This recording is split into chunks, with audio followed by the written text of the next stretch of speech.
tallaabada koowaad waxaan geynaa ChatGPT waxaan ku qoraynaa and let's say for example waxaan leenahay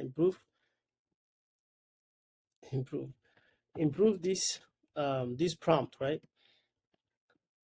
I want to create a digital product that will teach my targeted audiences about making money online as a beginner, right?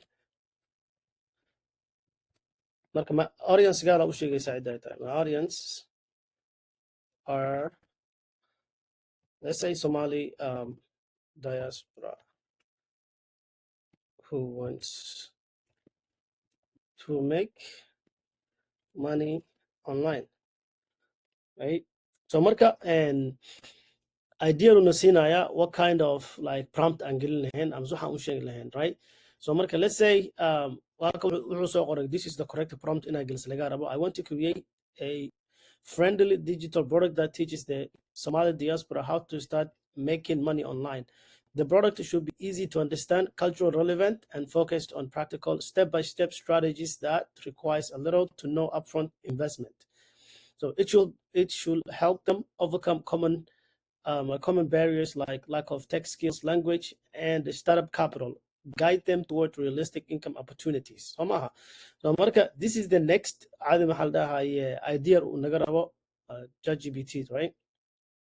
So marka wuxuu leeyahay, would you like this format as a creative brief, sales copy, or an eye prompt for product creation like a course, ebook, or checklist? So marka let's just say we can copy this meel aan gani karnaa oo ku celin karnaa mar kale, like for example haddaasaan dhahdid oo kale aad ku bisid isla sigaa ku celin kartaa. But if this is the right thing, like for example haddaan dhaho ebook oo kale, I want to create an ebook, marka waa ujeedaa soo maaha ebook marka okay great, here's your wuxuu ku leeyahay marka improve promptigoo la improve gareey waaye. So marka here we go, waa iska fiirin kartay marka waa kana promptiga. This is what I would not recommend it. Create a beginner friendly ebook that teaches Somali diaspora, this Somali diaspora specific people, why waa meel specific ah, waa dad Soomaaliya oo wadanka banaankiisa degan, right? How to start making money online. The audiences include men, women who may not have prior experience with online business tech tools. The ebook should be simple, practical, cultural, relatable, focused on step-by-step strategy that requires a little to no upfront investment, such as affiliate marketing, freelancing, international selling digital products, using social media for income, including real life examples such success stories and all that. So checklisting iska fiirinaysa. So marka and helping readers overcome fears, language barriers, and all that stuff. Would you like suggestion outline this book? So marka outline ma karabta uu ku leeyahay marka, right? And you can just say yes. So marka let's say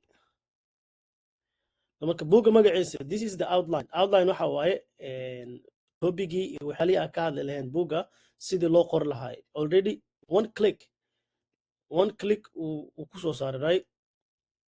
So marka wuxuu leeyahay bilaw soo jeeda bilaw online anima qor xarafkan asaga qor ebook title-kiisa bilaw soo jeedid hage Soomaaliyeed ee lacag ka sameynta internetka. Marka la translate garay start online, the Somali guide to online internet, right? Money on the internet, online making money into the Somali guide to make money on the internet. Okay, so mark introduction to me, welcome. Why is the best time for Somalis to make money online? Who's this book for? The diaspora, beginners, stay mom home, parents, youth, and stuff like that, and etc. Right? What you will learn. Marka waxay baranayaan chapter 1.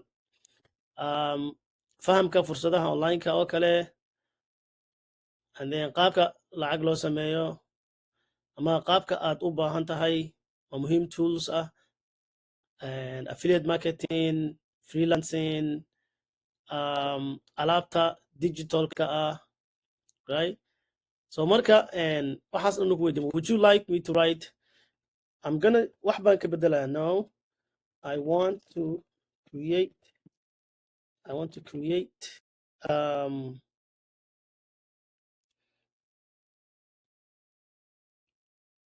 specifically, let's say specifically on how to start and make money on digital marketing, right?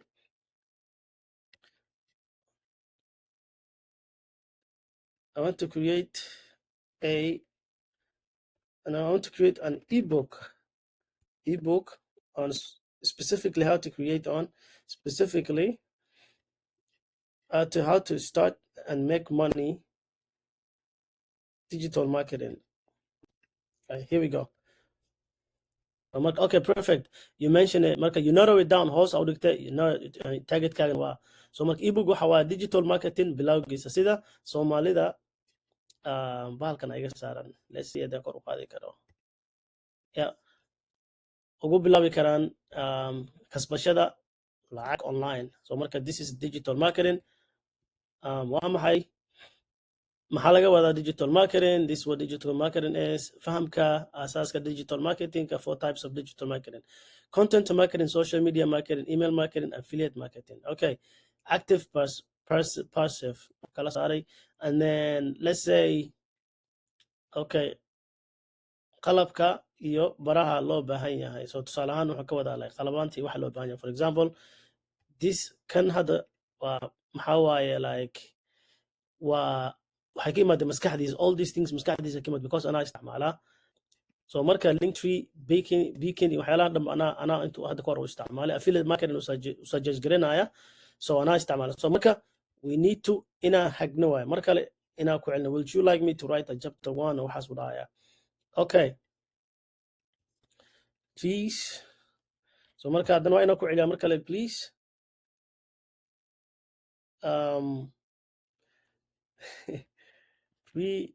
Rewrite. Let's say rewrite your answer without bias, right? We don't want him to be biased. No prior conversation.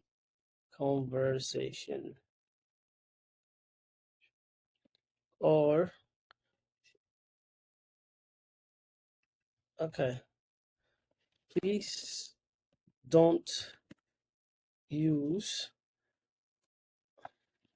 our prior conversation or Halena library or such as.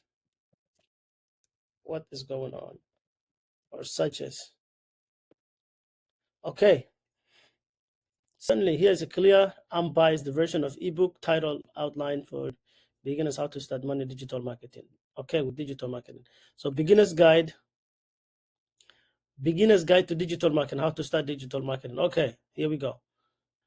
Okay. So Morka, this is a slight change and it's better too. Okay.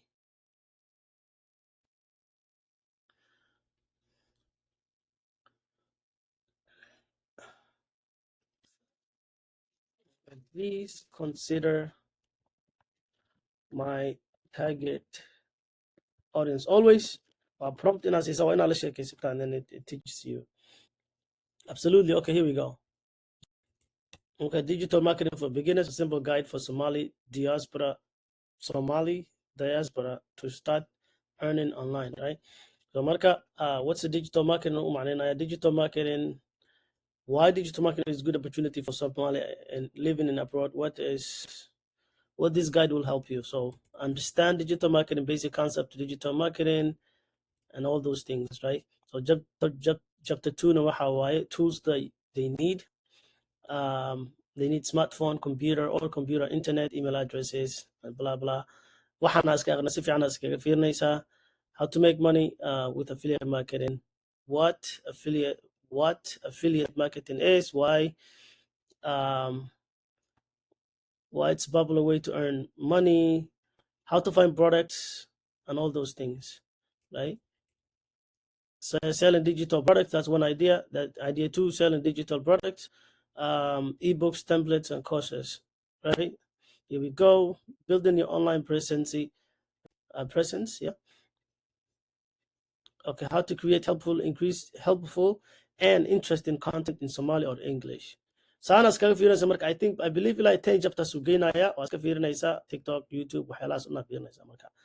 And okay, 8 chapters uu ku reebay. Okay, if you want, I can help you write full context of the chapter of the book based on the outline.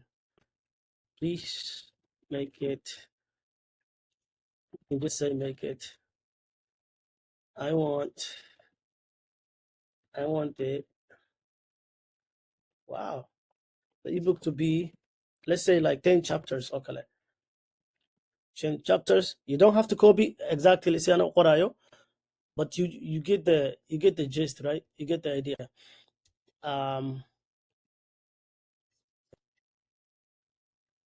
Did you say chapter 10 outline? What did I write? I want the book to be 10 chapters. Okay, here we go. Okay, so iska fiirinaysa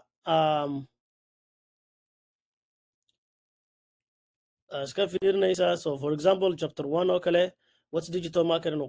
Simple explanation of digital marketing, what's a powerful way to make money, how digital marketing fits into today's economy, digital marketing basics, social media, affiliate marketing, email marketing, content marketing, how these methods generate income. Here we go. Tools and recommendations. So affiliate marketing, your income stream. Number 5, chapter 5, creating and selling digital products. Chapter 6, building your personal brand. Number 7, how to drive free traffic, TikTok, YouTube shorts, and things like that. Chapter 8, introduction to paid ads, using email marketing, your 30-day action plan. And then, would you like me to write, always confiri, would you like me to write out content for specific chapter next? Yes, I want to create. Did you say outline? Content would, okay. I want to create the full double L, the full book, the full ebook, the full ebook content, right?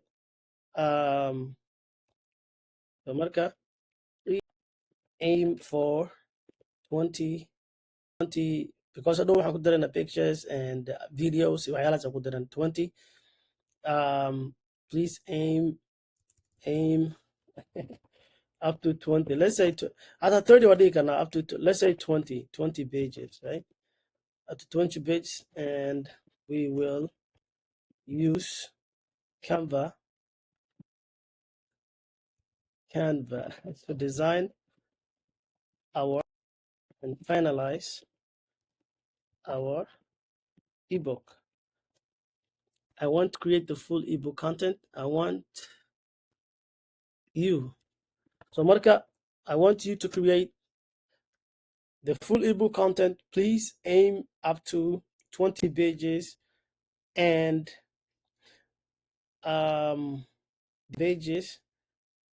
and we will use Canva to design and finalize our ebook. All right, let's go. So Marka, let's go here. All right, we know about the Marka. This is what's happening. Here's the thing. Okay, here we go. This is your ebook content. So Marka, the introduction. Welcome. If you are Somali living in abroad, you're looking for a way to make money online but don't know where to start, this guide is for you. Okay, digital marketing is one of the best and most flexible ways to build an income, even if you have no experience, little money, or limited tech skills. This ebook will help you through 10 practical chapters Okay, to help you understand how start and grow your online income using digital marketing. Here we go, marka.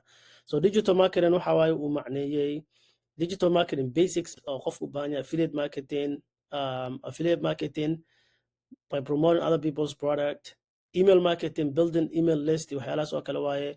And then hadhow dambe waxay noqonaysaa we have to go like in depth inaan u galnay noqonaysaa marka like caadi maxaa la inaan bilaarino. And then chapter 3, so marka let's say so this is the conclusion. You don't need to be perfect.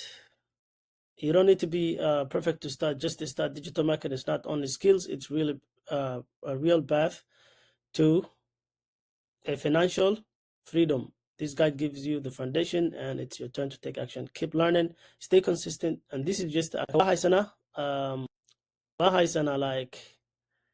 our content. Marka hadhow dambe we're just gonna go deep but for now this is enough. So marka intaan ayaa contentiga intan waa content soo maha. So marka we just go back ka noqoni karna. It's fine. Okay, sir. So marka your full ebook draft into a drafting waaye has created 10 chapters. Canva, they are in the format of Canva. Would you like help design Canva? We don't need that. We can make it PDF. I'll show you an easy way to like so marka sheekada halkaa markaa marayso now we have like contentiga waa haynaa. I'll show you markii aan tagno Canva sidii hadhow dambe yani ugu dar lahayn Canva ugu dar lahayn because intan keli maahan waa inaan gudaha galnaa si fiican maana laakiin contentiga waa haystaa. Of course this is cilmigaaga isticmaali haysaa. So marka you need to like in depth inaa u gashid. Haddaa video haysid waa kasii fiican tahay. Video aa gelin kartid is good. Haddii video haynina caadi maxaa la dhahaa like for example if you go like for example haddaa to YouTube aad oo kale the YouTube tago like haddaa tagtid channel oo kale and then I go to videos kanoo kale aan soo saari karaa how to use kanoo kale aan iskaga dari karaa how to use like how to use link in bio beacon see product loogu daro. This is a 50 see product loogu sell gareeyo, right? And then waxaan soo bixini karaa kalo sidoo kale waxaan soo bixini karaa waxyaalaha la xiriiro like sida loo sameeyo for example link tree oo kale sida affiliate marketing loo bilaabo kan oo kale affiliate marketing sida loo bilaabo oo kale aan soo bixin karaa caadi maxaa la dhahayaa waxaan ka dhigi karaa marka like waxaan ku darayaa marka productga aan ku darayaa marka it gives like more value siinaya marka kuwana waa sii badinaya, right? Waa ka u jeedaa digital to click digital 24 impact kuwan oo kale caadi maxaa waxaan ku dari karaa like meeshan ka soo qaada YouTube-ka and then I'm just gonna add it has like more value u haysta marka ebook waa kana chapter 5 you can make these can be like you can make your own products selling. This is just a checklist of what they could do and how to create waan tusahaya yani si loo create galeeyo and I'm showing you si loo create galeeyo ebooks. You can just follow these similar steps hadhow dambe and caadi maxaa la dhahayaa sameyn kartaa marka Canva templates kaligiis hata waa gadi kartaa ebooks checklist aa gadi kartaa all these things, right? So marka let's go to what do you call Canva to design the book marka inshallah.